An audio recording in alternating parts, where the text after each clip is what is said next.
Paps, good morning. Araw ng Biyernes, holiday. So day off natin. So babalik na naman tayo sa ating sideline bilang isang engine taxi sa mobile. So pupunasan muna natin ang ating gagamitin ng mga helmet, no? Para malinis. Tapos i-sprayhan natin siya ng pabango, kagaya nito. Yung Lux Essential Helmet Solution Antibacterial. Para mabango, para yung pasahero natin na sasakay, condition at grado magbigay ng, alam nyo na, sprayan natin. Yan. Yan guys, oh. Yan. Tapos itong isa, ganun din, punasan. Ito yung ginagamit ng ating pasahero guys. Itong Mobile helmet.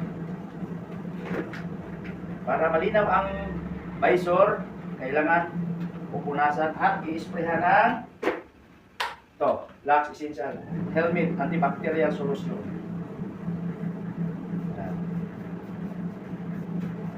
So, sa mga gustong mag-order nito guys, sa ating pampabango sa helmet, sa ating yellow basket. Yan.